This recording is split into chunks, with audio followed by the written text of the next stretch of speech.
Well, this morning we're going to continue in a sermon series conversation that we're having through the season of Lent as we approach Easter. It's called It All Begins with Love. And so each week we're taking a value from the Christian life and we're going to talk about it. So we have talked about a few along the way, but we're talking about hospitality today. And so the title of the sermon is Hospitality Begins with Love, but that doesn't really have a zing to it. So we've been doing these subtitles along the way.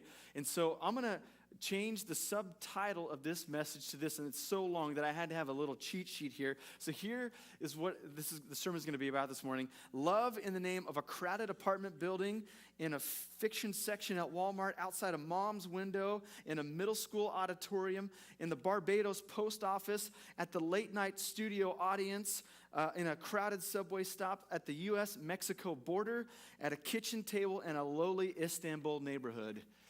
We got a lot to do this morning, and it's going to be good. So I'm going to start actually in a diner called Real Food Cafe in Grand Rapids, Michigan. I was on a little bit of a road rally this week. I went to Montreat, North Carolina to preach at their college. Then I went to Grand Rapids, Michigan. Both locations didn't have as good as weather as it was here in the city of Memphis, by the way. And so, but here's my real good friend, Brian Bieringa, with Carrie, who is perhaps the best waitress I've ever met in my life. She's one of these gals who, like, imagine a busy, greasy spoon diner that's packed full of people who goes to one table and, like, wipes off the crumbs and then pivots and, like, picks up the tip at the next table, pivots again and, like, gets, like, to-go boxes. And then if, the jukebox is not playing well, kind of gives it a hip check, and so it, like, bumps back into high working order, and that's who is Carrie, and she's amazing. It's unfortunate that her eyes are closed in this picture, admittedly. But the fascinating that happened here is this. My friend Brian does youth ministry, and so a lot of times he would go to Real Food to meet with students or to meet with parents. And so he used to come in about once a week. But he hadn't been in over 18 months. But it didn't seem to matter to Carrie, because when she saw Brian, she ran over and she gave him a hug, and she says, "Do you want this order with this taken out, with extra of this, and this coffee this way?" So she knew his order down, even though he hadn't been there for 18 months. And I began to watch her the rest of the time, and it was packed full of people at Real Food. And she went from table to table with all the regulars, and she had all of their orders. And this is including trying to remember all of her grandkids' birthdays and her internet password. And what exactly day does recycling come and pick up on the curbside? I mean, somehow in remembering all of things of life, she carved out this huge space for others. Like Brian, remembered interesting, intricate details about his order so that when he came to Real Food, he'd have the best experience of his life. Isn't she a gem? Like, this is awesome. And I think the reason that we lift these people in high esteem, and folks like her, is because this is a rare thing. I think sometimes as people, we are tempted not to look out for others or to take into account all these different details about people's orders or different birthdays or different tics that even our coworkers and family members have. We kind of have our groove and we stay in it, and we just try to do the thing that we're supposed to do. And so when we meet somebody who opens up their life so widely to others, it's praiseworthy. In Luke chapter 7, Jesus was invited to Simon the Pharisee's house, and Simon the Pharisee invited him to a party, but it seemed like there was another motive going on deep down.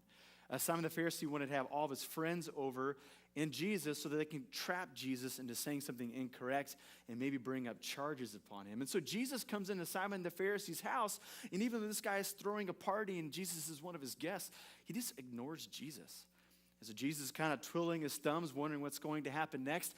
And then right at the time when things got really bored, a woman who Luke just calls a sinful woman comes in, and she does some really interesting things. She begins to cry at Jesus' feet to where her tears land on his feet, and she wipes those tears with her hair, and she kisses Jesus' feet.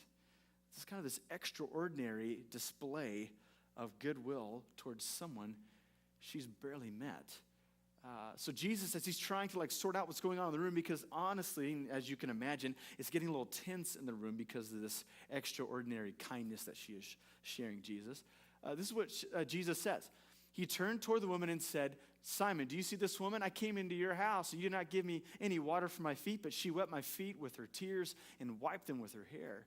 You did not give me a kiss, but this woman from the time I entered has not stopped kissing my feet. You did not put oil on my head, but she has poured perfume on my feet. Therefore I tell you, her sins are many. They have been forgiven, as her great love has shown. But whoever has forgiven little loves little. Here's a couple ideas here. In Jesus' culture, hospitality was the primary value. And Simon the Pharisee, who was supposed to be the teacher of the law, showing people the way of God, he should have known this. And so here's the crowded party. It's Simon's house. He should be the guy teaching everyone else about the faithful way. But this sinful woman comes in and shows Jesus the hospitality and kindness. And so Jesus says, Simon, you think you're the teacher?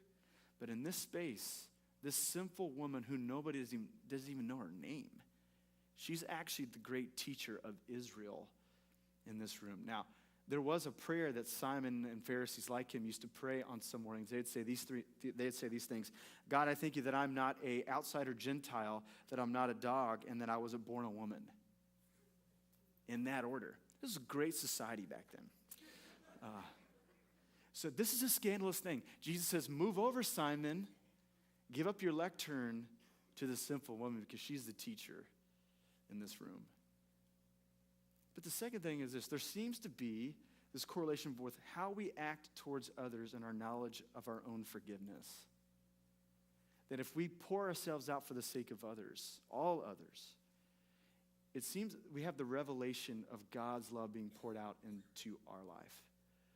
So Jesus gives a warning here that our belief and our ideology is something that's important. We got to tune into what we believe and what we stand for, but also how we act is a confession of our belief as well. And if our belief does not pace with our action, then perhaps we're not quite aware how much we've been forgiven if we don't love much.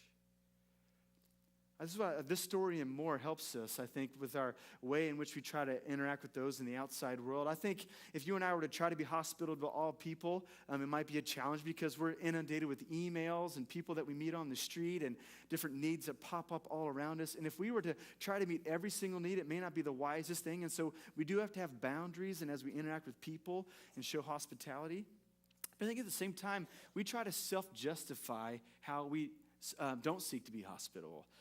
There's a couple of extremes. I met a guy once who twisted Jesus' words in the Sermon on the Mount. He said, well, you know, Joe, the golden rule, right? Do unto others what you want them to do to you. I want people to leave me alone. Therefore, I leave everyone else alone. And I thought, well, that's clever, but that's not exactly what Jesus was meaning there when he gave that command to us. But I think also we got something else going on in our culture, particularly in the South where we're known for Southern hospitality. Sometimes, don't you get the impression when people are being hospitable to you that they want you to kind of like owe them one?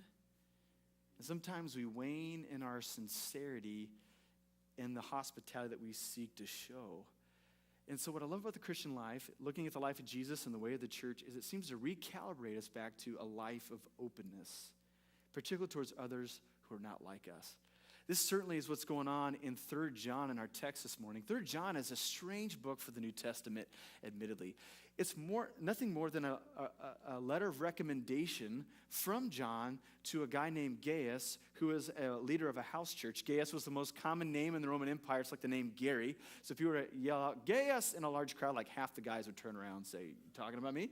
And so, but Gaius is a house church leader, and he is hosting Christianity in its earlier days in his part of the world. And John wants one of his friends, Demetrius, to be able to come and share at his church. And so John is sending him a letter so that it opens up the door for Demetrius to share. But at the same time, we have another character in 3 John, Diotrephes, who is also a house church leader, but he is not showing much openness in others coming to share in the house church. And so in one swoop, it seems like John is trying to encourage Gaius, but he's also challenging Diotrephes. This is what he says in the heart at the beginning of the letter, this opportunity for hospitality. He says, "Dear friend, you are faithful in what you are doing for the brothers and sisters, even though they are strangers to you." So he is opening the door, widening the table to people who are not quite like the rest of them for the sake of the gospel.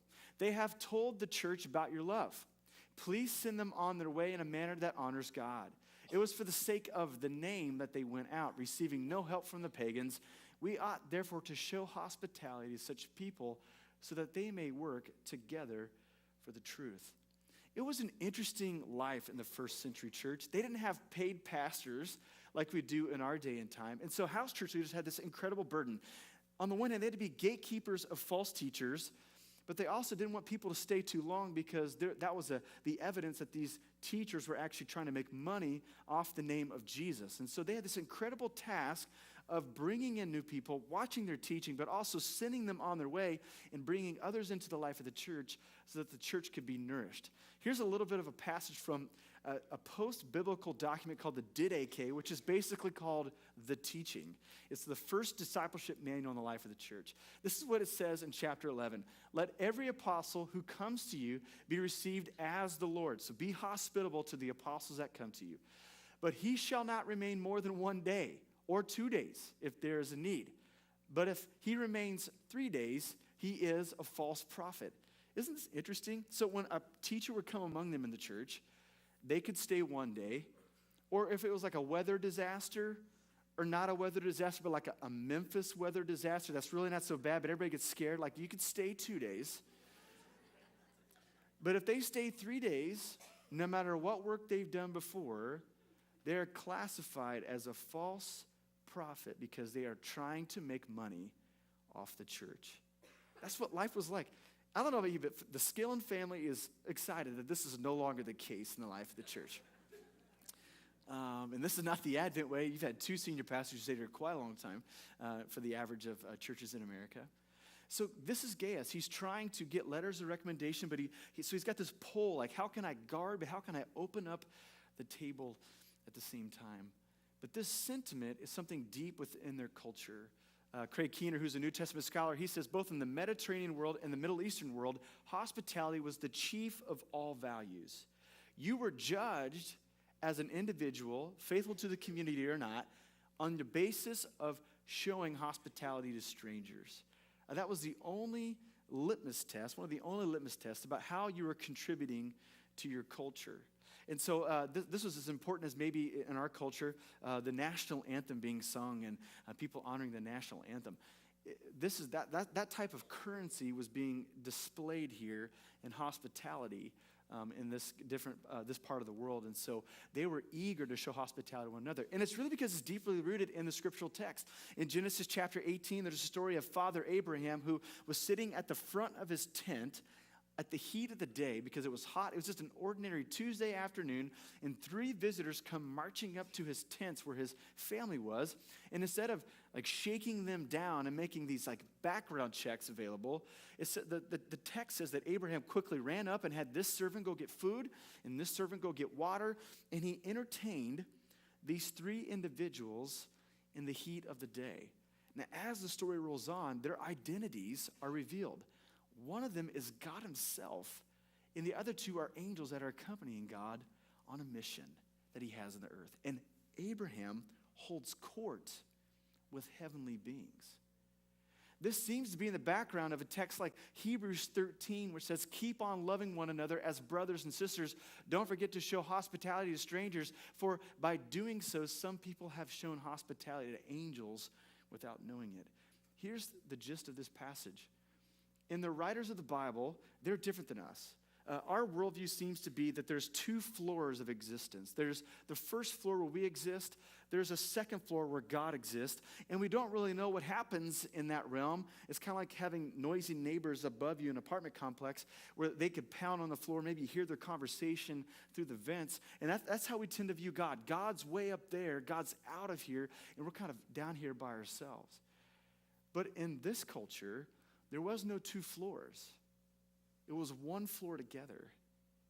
And divine beings and heavenly beings are dancing around one another in close proximity. And on occasion, we bump into one another. And so the admonition from the book of Hebrews is something that was familiar with their ideology. You entertain strangers because we have no idea who is in the face of that stranger. It could actually be a messenger from God wanting to tell us how to be more faithful, to tell us about our future days. Or to put it another way, have you ever been on a flight before and your whole intention was just to put the earbuds in and to watch the movie and not talk to the person next to you who so rudely is taking both armrests? by the way.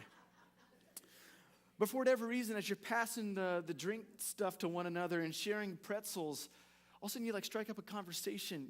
And by the end, you exchange phone numbers. You've been showing pictures. You might like wiping away tears because they had something to say that you needed to hear at that moment. Life is interesting and strange. And if we're not open to the person right next to us, we may miss something so profound. This idea of hospitality gets to the heart of that. Hospitality comes from the Latin word for hospice, which means to host or to guide or to house. When we think of host, we think of a person who has like a big dinner party, right? So they call all the shots. They get all the food together. They put it in the right way. And they tell us like where to go to the bathroom, where to hang the coats, and like how to file through the rooms in order to get your food and have a place to eat and to stay and to chat. And they basically host the dinner conversation. And that's helpful, but I think another way to look at this is like something from the medical community. A disease often has a host, an origin, a contagion that spreads through a group of people. I think if we look at it in a positive way, this is the opportunity that there's something about the way that we live life that people in connection with us see past us, and they see the God whom we're chasing and pursuing and learning from. So hospitality is to invite and to have people steep in the love that you and I have been steeped in because we know Jesus Christ.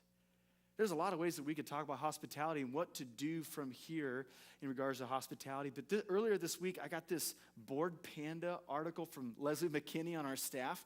And it was this like 20-slide thing of like something to brighten your day. And as I was scrolling through them, I'm like, oh my goodness, these are amazing slides. These are amazing pictures. And these are amazing things to show hospitality. So what I'm going to do is just going to show one after another. And hopefully it begins to stoke our opportunities to be hospitable to those around us. This is, first one is a note. Actually, go back to that next slide, the first slide. They'll note the one before it.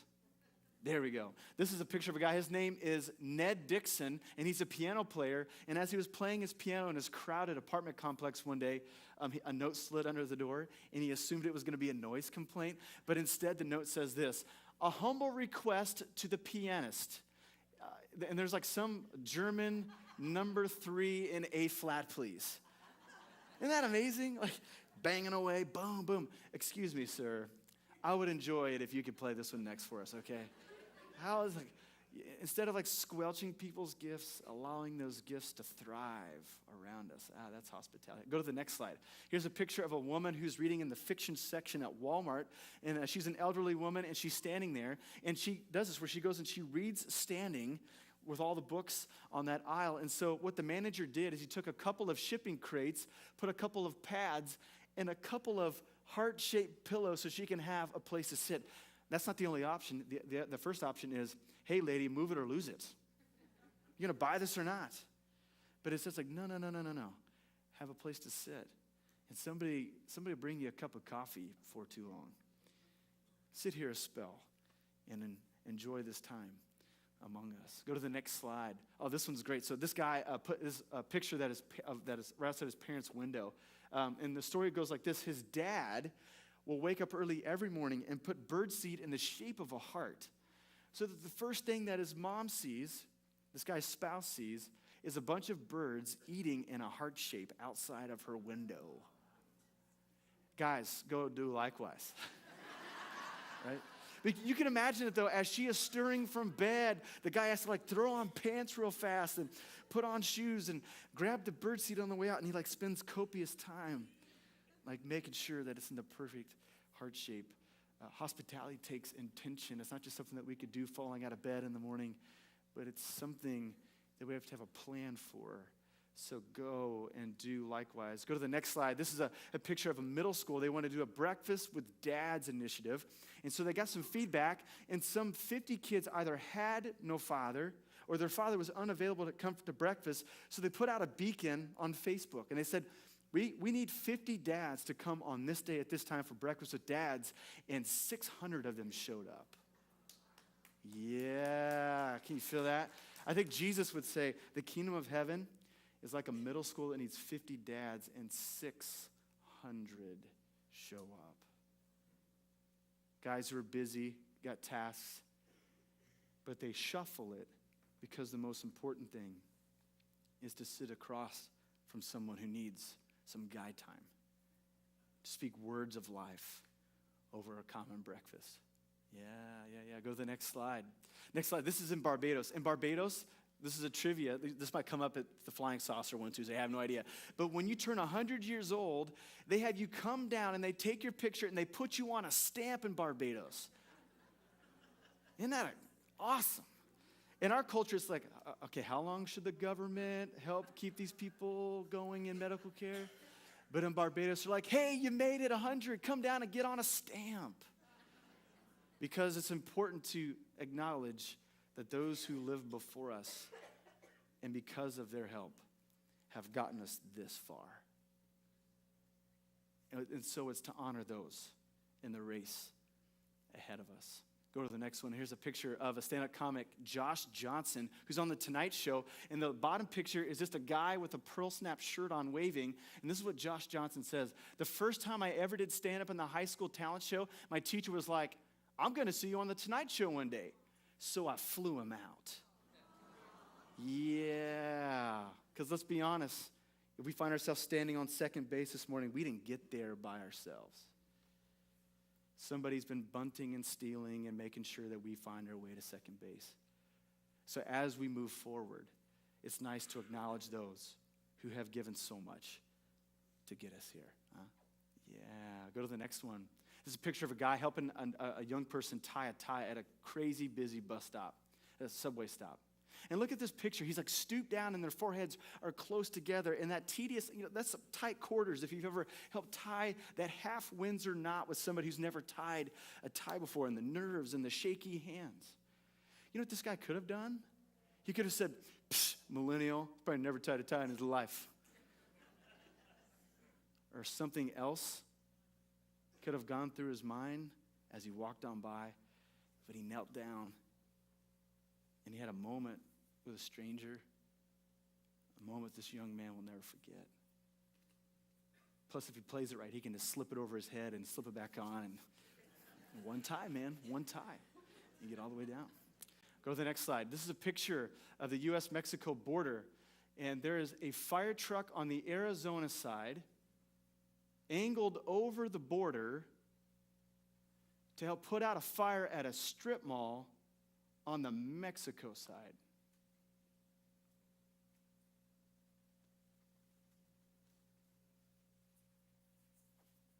Sometimes when politicians are saying things miles away from where the action is going down, sometimes you just got to do the faithful thing and let them figure it out. Let that be their business, but our business is to do the next faithful thing. Go to the next slide. Oh, here's a guy. This guy's from Dublin, and he's got a small kitchen table, and he's filling up these 50 containers with curry soup.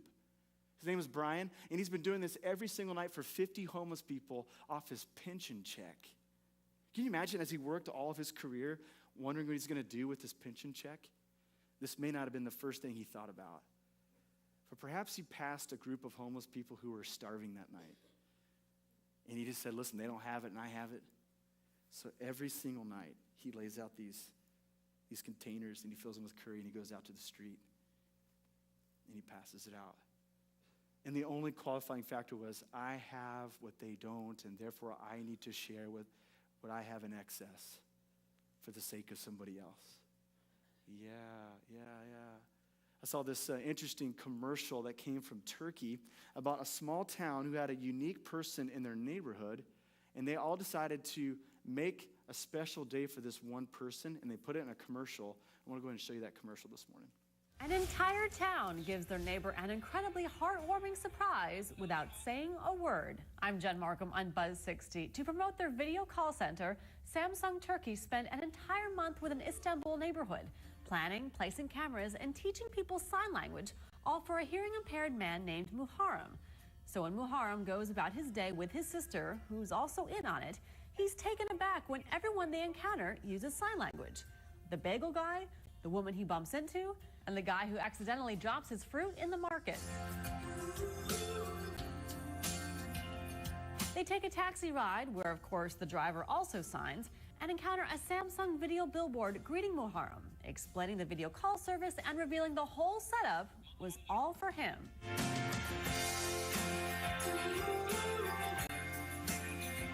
Muharrem is clearly blown away, and it's so moving, who cares it's an ad? Besides, if there's anything I'm inspired to buy after watching this, it's not Samsung stuff, it's sign language classes. Buzz 60. Now you know, pass it on. The kingdom of heaven is like a community that learns sign language to pull one of their residents from the background into the foreground, to steep them in deep love. I can't think of a better way to go to communion this morning. I want us to go back to Brian and Carrie's picture with the honest question, have we made room for others? In our everyday conversation, are we using personal pronouns because we feel like we need to talk about ourselves, or it's our needs, it's our task, it's our time? Or is our conversation buffeted with this person's need and this person's desire and this person's blessing? What we hear in Christianity is two things going in the opposite directions at the same time. That Jesus loves us and Jesus loves the whole world at the same time. That it is about you and it's not about you. It is about me and it's not about me at the same time. And how we know the depth of forgiveness with Jesus is how we extend towards others, particularly those who are so radically different than us. That's what we see at the communion table. Jesus is there with his friends, and he knows that one of them is going to sell him down the river, and the others are going to leave him at the moment he needs them the most. But instead of keeping them outside that table, he crowded them around that table, and he gave them a meal because he wanted to communicate something through something tangible, that just as this food satisfies you, my grace will satisfy you. Just as this food gives you energy for the days ahead, may you be energized with the message of forgiveness to open up your own tables as well.